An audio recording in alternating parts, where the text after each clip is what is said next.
नमस्कार। न्यूज़लेटर के साथ हाजिर हूँ मैं राकेश रंजन।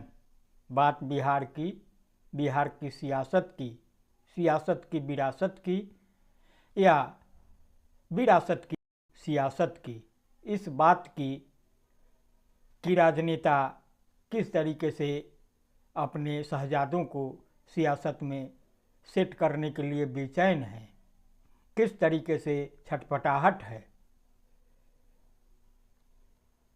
किनको सफलता मिल गई, कौन कतार में लगे हैं। एक कड़ी में मैंने आपको बताया था कि किस तरीके से सियासत में देखेंगे तो रामविलास पासवान के परिवार के लोग आगे बढ़े। रामविलास पासवान के पुत्र चिराग पासवान अपने पिता की विरासत संभाल रहे हैं। लालू प्रसाद ने भी अपने बेटे बेटियों को आगे किया। उसके अलावे दर्जनों नेता हैं। तो इस कड़ी में मैंने आपको जीतनराम मांझी के बारे में भी बताया था कि किस तरीके से खुद अभी राजनीति में सक्रिय है, लेकिन बेटे को बढ़ाया, बहू को बढ़ाया, परिवार के अन्य सदस्यों को बढ़ाया और अन्य को बढ़ाने की बारी है। सुरेंद्र यादव की चर्चा की थी, जो लालू राबड़ी सरकार में पूर्व मंत्री, अभी जहानाबाद के सांसद। उन्होंने भी अपने बेटे को उम्मीदवारी दिलाई पिछले विधानसभा उपचुनाव में। यह बात अलग है कि सफलता नहीं मिली। सुनील पांडे होते हैं, बाहुबली थे, शुरू से नीतीश कुमार के भक्त रहे, उनको आदर्श मान करके राजनीति की। आज की तारीख में उनके पुत्र भाजपा से विधायक हैं। तो इसी कड़ी को आगे बढ़ाते हैं। तो जो यह कड़ी आगे बढ़ती है, इसमें नाम आता है पूर्व मंत्री फिलवक्त बिहार विधानसभा के अध्यक्ष नंदकिशोर यादव का। नंदकिशोर यादव अपने बेटे को सियासत में आगे बढ़ाने के लिए तैयार है, रास्ता साफ कर रहे हैं। पटना पूर्वी पर उनकी नज़र है। उनके पुत्र का नाम है नितिन कुमार। नितिन भाजपा के वाणिज्य प्रकोष्ठ के सहसंयोजक हैं। मतलब यह कि राजनीति की राह आगे बढ़ चुके हैं। जहाँ तक कारोबार की बात करेंगे तो राजनीति में सक्रियता से अलग जो उनका व्यक्तिगत कारोबार है, तो महिंद्रा जो कंपनी है, वाहन की कंपनी विभिन्न तरीके का वाहन बनाती है, उसका शोरूम है किरण ऑटोमोबाइल, तो उसके डायरेक्टर हैं। तो व्यवसाय जगत में भी स्वाभाविक रूप से नितिन कुमार की खास पहचान है। इसके बाद एक नाम आता है भाजपा के ही पूर्व केंद्रीय मंत्री अश्विनी चौबे का। अश्विनी चौबे को इस बार टिकट नहीं मिली, जो बातें हुई, लेकिन अश्विनी चौबे की भी राजनीति में अपनी खास पहचान रही है। लंबी यात्रा की है, लंबा सफ़र किया है। तो वे भी अपने पुत्र को राजनीति में स्थापित करने के लिए लंबे समय से प्रयासरत हैं। पुत्र हैं अरिजीत शाश्वत चौबे। राजनीति से अलग भी अरिजीत की चर्चा हुई थी एक बार, उसकी कभी अलग से चर्चा करूंगा। 2015 से अश्विनी चौबे अपने बेटे अरिजीत को राजनीति में स्थापित करने के लिए प्रयासरत हैं। हालांकि अब तक सफल नहीं हुए हैं। तो अभी जो विधानसभा चुनाव होंगे बिहार में, तो कोशिश होगी कि किस तरीके से पुत्र को स्थापित किया जाए। 2015 में भागलपुर सीट से अरिजीत को टिकट दिलवाया था, चुनाव भी लड़े थे, सफलता नहीं मिल पाई थी। जहाँ तक अरिजीत की राजनीतिक सक्रियता की बात है, तो अरिजीत भारतीय जनता युवा मोर्चा, जो युवा इकाई है भाजपा की, उसके राष्ट्रीय कार्य समिति के सदस्य होते हैं। तो चर्चा यह की जा रही है, और जो निगाहें हैं अश्विनी चौबे की कि 2 सीट पर उनकी नज़र है, एक भागलपुर या बक्सर। चूँकि बक्सर से भी सांसद रहे हैं, भागलपुर तो अश्विनी चौबे का पुराना राजनीतिक कार्य क्षेत्र भी रहा है, तो भागलपुर या बक्सर से उम्मीदवारी मिल जाए। अश्विनी चौबे के बारे में आपको बता दूं, नए लोगों के लिए है, पुराने लोग तो अवगत होंगे कि अश्विनी चौबे भागलपुर से 4 बार विधायक रहे हैं, राज्य सरकार में भी मंत्री रहे।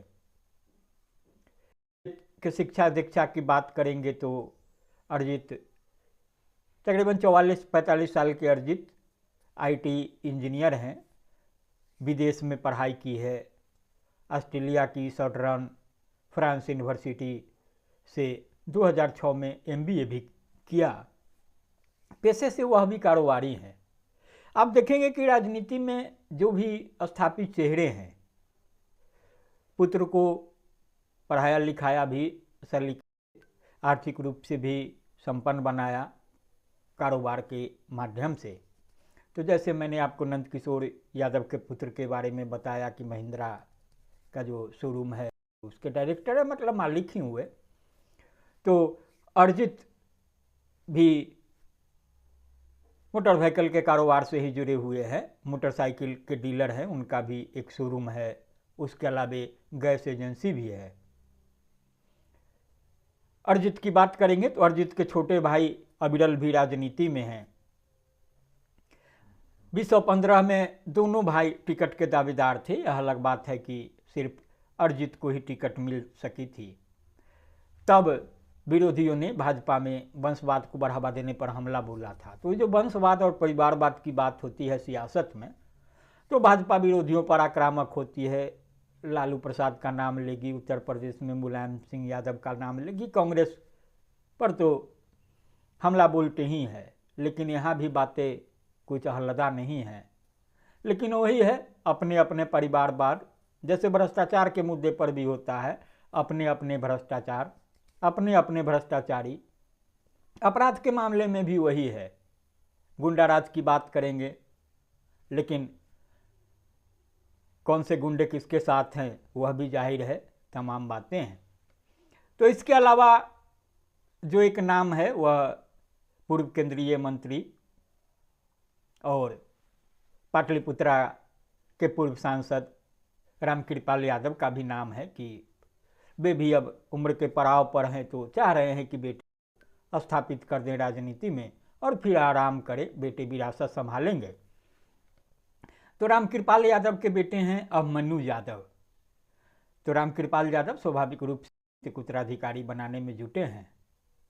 सीट की बात है तो अभिमन्यु के लिए फतुहा दानापुर विधानसभा क्षेत्र जो है किसी एक से उम्मीदवारी मिल जाए, तो इसके लिए प्रयास कर रहे हैं। अभिमन्यु यादव अपनी अलग सियासी पहचान बनाना चाहते हैं।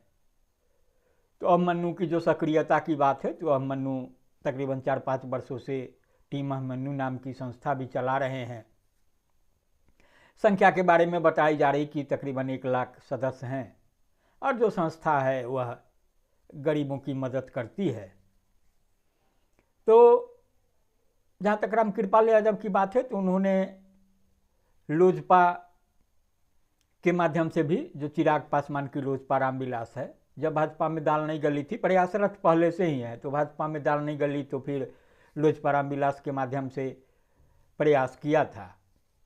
और कहा जा रहा है कि अगर भाजपा में दाल नहीं गलेगी तो हो सकता है कि चिराग पासवान के साथ कुछ बातें हो जाए और वहाँ से टिकट मिल जाए। राजनीति में ऐसा चलता ही रहता है। अब देखे होंगे कि अशोक चौधरी नीतीश कुमार के साथ हैं, नीतीश कुमार की सरकार में मंत्री हैं, लेकिन अपनी बेटी शांभवी चौधरी को लोजपा रामविलास से ही समस्तीपुर से उम्मीदवारी दिलाई थी। शांभवी को, शांभवी जीत भी गई। अभी महेश्वर हजारी होते हैं, उनके पुत्र भी सन्नी हजारी को कांग्रेस से टिकट मिला था। तो राजनीति में चलता रहता है। और भाजपा और जदयू में तो है, उम्मीदवारी की भी अदला बदली हो जाती है, विभिन्न तरीके की बात है। चूँकि एनडीए का हिस्सा है तो यह कह दिया जाता है कि भाई यहाँ चूँकि एनडीए हैं, सब एक ही हैं, तो उस तरीके से बातें होती है। तो आप देखेंगे कि जो रामकृपाल यादव के पुत्र हैं, तो उनका थोड़ा विवादों से भी नाता रहा है। पिछले ही मतलब दिसंबर महीने में राजीव नगर थाना क्षेत्र में हार्डवेयर व्यवसायी नंदन कुमार को गाड़ी से खींचकर बेरहमी से पीटने के मामले में अभिमन्यु यादव और उनके जो 2 बाउंसर थे उनके खिलाफ FIR दर्ज हुआ था। तो होता रहता है, यह भी एक मतलब कि इसको सकारात्मक रूप में लिया जाता है कि राजनीतिक काबिलियत है, डोमिनेट कर सकते हैं, डोमिनेंसी का सवाल है, तो इस तरीके से। इसके अलावा एक नाम है कुम्हरार के भाजपा विधायक अरुण कुमार सिंह का, अरुण कुमार सिन्हा सुशील मोदी जो रहे, सुशील मोदी नहीं रहे तो उनका राजनीतिक में उत्तराधिकारी मानिए, सुशील मोदी की जगह से ही उनको उम्मीदवारी मिली थी। तो अरुण कुमार सिन्हा भी अन्य भाजपा के नेता की राह पर है, वह भी अपने पुत्र आशीष कुमार सिन्हा को अपनी जगह चुनाव लड़ाना चाहते हैं। वे भी उम्र के पड़ाव पर है, थक गए हैं। तो आशीष की बात है तो आशीष विद्यार्थी परिषद से जुड़े रहे हैं, मतलब अखिल भारतीय विद्यार्थी परिषद से। पटना विश्वविद्यालय छात्र संघ के अध्यक्ष भी रहे हैं। तो स्वाभाविक है, पटना विश्वविद्यालय छात्र संघ की तो राजनीति में आप देख रहे हैं, लालू प्रसाद उपाध्याय अध्यक्ष रहे, सुशील मोदी थे, वो भी पटना यूनिवर्सिटी छात्र संघ से, और भी तकरीबन कई लोग हैं। तो जो जहां कुम्हरार से उम्मीदवारी की बात है तो दूसरे दल से या NDA से ही कहिए तो वहाँ एक खान सर की उम्मीदवारी की भी बात हो रही है, जो खान सर कोचिंग वाले हैं, चर्चा में रहते हैं सोशल मीडिया में। अभी BPSC आंदोलन को लेकर के भी चर्चा में आए थे। तो खान सर को बताया जा रहा है कि वो जदयू से दावेदारी कर रहे हैं, तो अब किस तरीके से बातें बनेंगी नहीं बनेंगी, तो इस तरीके से है।